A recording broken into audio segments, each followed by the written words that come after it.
Uno de los resultados más malignos del colapso de la evangelización contemporánea es un evangelio que fracasa en no confrontar a los individuos con la realidad de sus pecados, maldades y transgresiones.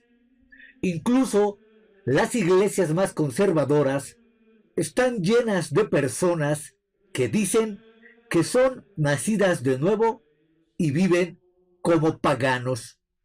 Los cristianos contemporáneos han sido condicionados para no dudar nunca de la salvación de nadie. Si una persona declara que ha aceptado a Cristo como Salvador, nadie cuestiona su testimonio, sin tener en cuenta lo inconsecuente que pueda ser su estilo de vida con la palabra de Dios. He de confesar que para mí es difícil entender cómo alguien que enseña la Biblia puede dar por sentado que un hombre que vive en rebeldía contra Dios pueda ser un cristiano por el simple hecho de que él lo diga o haya hecho su oración mágica de fe de acepta a Cristo. La iglesia contemporánea tiene la idea de que la salvación es solo la garantía de vida eterna y no necesariamente la liberación de un pecador de la esclavitud de su iniquidad. Decimos a las personas que Dios las ama y que tiene un plan maravilloso para sus vidas, pero esto es solo apenas media verdad. Dios también odia el pecado y castigará con eterno tormento a los pecadores no arrepentidos. Repito, Dios también odia el pecado y castigará con eterno tormento a los pecadores no arrepentidos. Ninguna presentación del Evangelio está completa si elude o esconde estos hechos realmente bíblicos. Cualquier mensaje que deje de definir y de enfrentarse a la gravedad del pecado personal es un evangelio deficiente, prostituido, barato y hábilmente sustituido. Y cualquier salvación, entre comillas, que no cambie una forma de vida pecaminosa y transforme el corazón del pecador, no es una salvación auténtica. El pecado no es un asunto marginal en lo que se refiere a la salvación. De hecho, el elemento distintivo del mensaje cristiano es el poder de Jesucristo para perdonar y vencer nuestros pecados. De todas las realidades del Evangelio, ninguna es tan maravillosa como la noticia de que la garra esclavizadora del pecado ha sido destruida. Esta verdad es el corazón y la esencia vital del mensaje cristiano. Ningún mensaje que le excluya puede decir que representa el Evangelio según Jesucristo.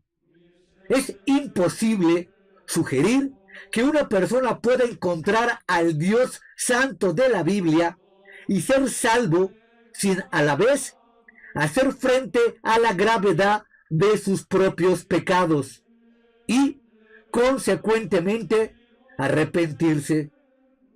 En la Biblia, los que se encontraron con Dios se enfrentaron invariablemente con el sentimiento anodador de su propia pecaminosidad. Pedro, al ver a Jesús tal como era, dijo: «Apártate de mí, Señor, porque soy hombre pecador». Lucas 5:8. En 1 de Timoteo 1:15, Pablo escribió: «Fiel es esta palabra y digna de toda aceptación, que Cristo Jesús vino al mundo para salvar a los pecadores, de los cuales yo, Eduardo, soy el primero». En el Antiguo Testamento, Job, a quien Dios mismo identificó como hombre justo, dijo después de ver a Dios cara a cara, me retracto y me arrepiento en polvo y ceniza. Job 42:6. Isaías, al ver a Dios, exclamó, ay de mí, pues soy muerto.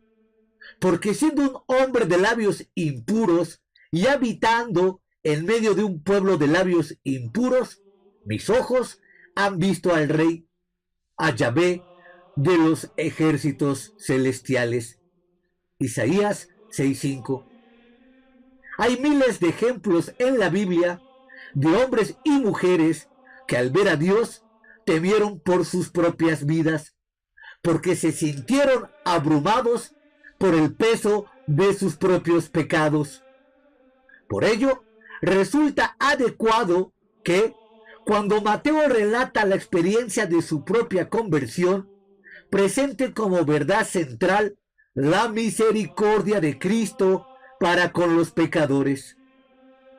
Mateo 9, de 9 al 13, describe el incidente juntamente con la controversia a que dio lugar. En una de las declaraciones más importantes contenidas en la Biblia, dice el Señor, no he venido para llamar a justos, sino a pecadores. Esta declaración contiene una perspectiva cabal del ministerio de Jesús, un resumen del mensaje cristiano, una visión del núcleo del Evangelio y la razón básica que respalda la encarnación. ¿A qué vino Jesús al mundo? A llamar a los pecadores, a los que saben que tienen una enfermedad mortal, a los que están sin esperanza, a los abrumados por la pena, los hambrientos y sedientos, los débiles, los pobres, los marginados, los cansados, los quebrantados, los desamparados, aquellos cuyas vidas están deshechas, a los pecadores desesperados que saben que son indignos, pero desean ser perdonados y liberados. Las palabras iban dirigidas a los autosuficientes fariseos que, como muchos hoy, pensaban que eran justos y no tenían ninguna necesidad espiritual y de salvación. Lo cierto es que a menos que las personas se den cuenta de que tienen un problema de pecado, no acudirán a Cristo en busca de solución y salvación. No acuden en busca de curación a menos que sepan que tienen una enfermedad. No vienen en busca de vida a menos que sean conscientes de que están condenados a muerte y muerte eterna. No vienen en busca de salvación a menos que se sientan abrumados por la esclavitud del pecado y la maldad.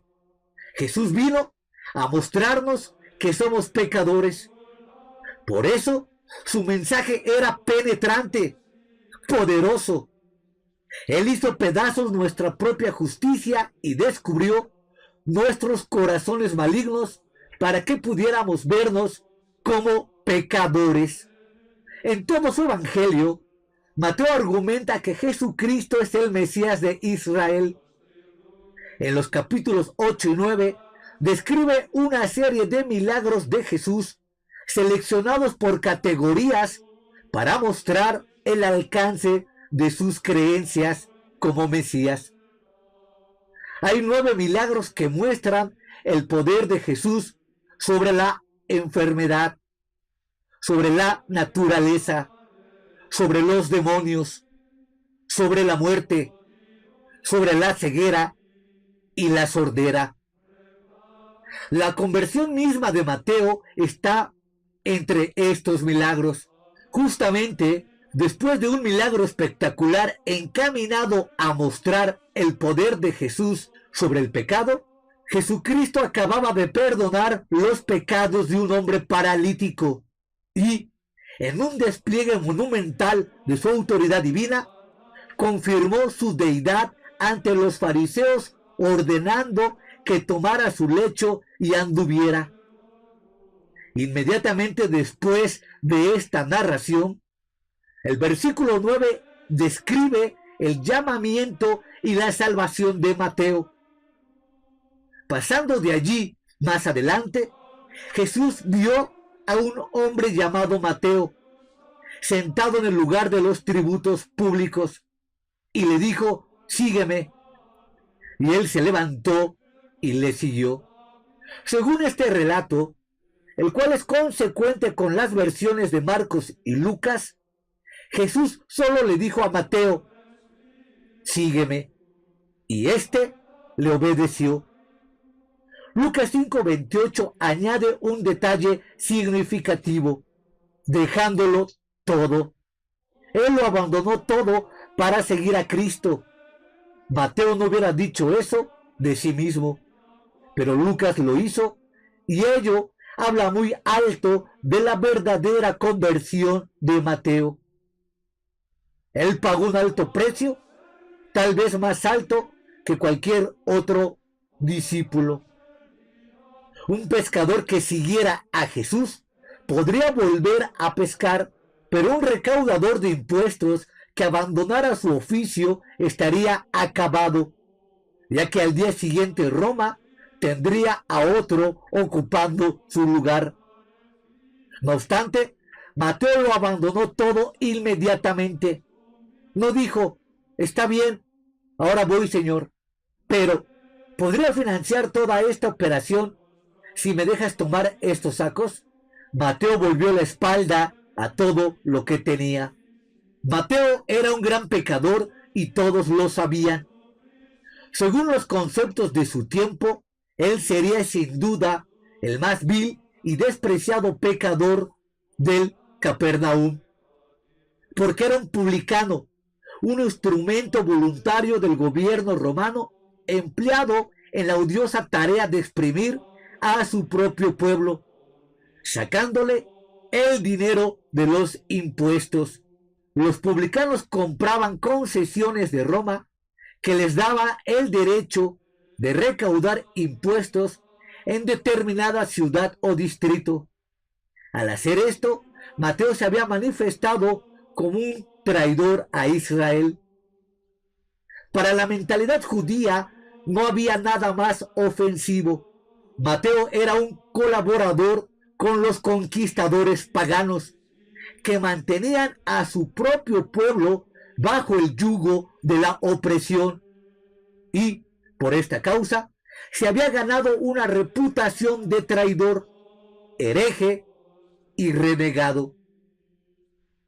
Roma requería que cada publicano recaudara una cierta cantidad de impuestos y podía quedarse con todo lo que recaudara de más. El gobierno romano apoyaba a los recaudadores en sus excesos y abusos con tal de que estuvieran contentos y fueran productivos. Ellos tenían así las manos virtualmente libres para sobrecargar los impuestos a las personas y extorsionar en lo que pudieran a sus conciudadanos. Un publicano astuto podía amasar una enorme fortuna en poco tiempo, todo a expensas de sus hermanos oprimidos. Se comprende que fueran vistos con el mayor de los desprecios por todo Israel. Los publicanos eran tan despreciados por los judíos que eran excluidos de las sinagogas. Se les consideraba como bestias inmundas y eran tratados como cerdos. No podían ser testigos en un juicio porque no eran dignos de confianza y eran conocidos como flagrantes mentirosos y clasificados entre los ladrones y asesinos. La mayoría de los judíos creía que era erróneo pagar impuestos a Roma. Mirando a la teocracia del Antiguo Testamento, creían que únicamente Dios debía recibir su dinero. Por esto fue que los fariseos tentaron a Jesús tratando de atraer la repulsa del pueblo sobre él al preguntarle si era correcto pagar impuestos. Mateo estaba autorizado para cobrar impuestos sobre cualquier cosa, además de impuestos sobre importación y exportación. Podía establecer peajes en puentes, cuotas en puertos, tasas por uso de caminos. Podía abrir cualquier paquete que viniera de paso. Incluso podía abrir cartas privadas para ver si estaban llevando a cabo negocios y, de ser así, podía grabarlos. Su oficina estaba situada en la confluencia de dos caminos, probablemente en el puerto norte del mar de Galilea. Esto le colocaría en un punto estratégico en la ruta de Damasco y el Oriente, desde que él podía cobrar impuestos de todo el que iba al este o al oeste. También podía grabar la industria pesquera de la zona altamente productiva. Nótese que Mateo estaba sentado en el lugar de los tributos públicos. Algunos publicanos, por cuidar su reputación, se mantenían fuera de la vista y empleaban a otros para que recaudaran los impuestos por ellos. Pero los más desconsiderados, aquellos que no se preocupaban por lo que pensaran de ellos los demás, hacían el trabajo ellos mismos, en lugar de pagar a otro para que lo hiciera. Una cosa era ser publicano y otra peor, hacer ostentación de ello. La tradición rabínica decía que era imposible que un hombre en la situación de Mateo pudiera arrepentirse. Uno puede imaginarse la sorpresa de la multitud cuando Jesús se paró ante Mateo y le dijo: sígueme. Mateo debe haber sido un hombre de convicciones. En el fondo de su corazón debe haber deseado verse libre de su vida de pecado, y esa debe haber sido la causa de que virtualmente corriera a unirse a Cristo. Nunca hubiera seguido a Jesús por un capricho. Era mucho lo que tenía que dejar. Ciertamente sabía en qué se metía. Jesús había actuado públicamente por toda aquella zona. Todos en la vecindad de Capernaum sabían quién era y qué enseñaba. Habían visto sus milagros, señales y maravillas. Mateo estaba familiarizado con las rigurosas demandas del discipulado. Sabía a lo que se comprometía, había contado el costo y estaba preparado para obedecer.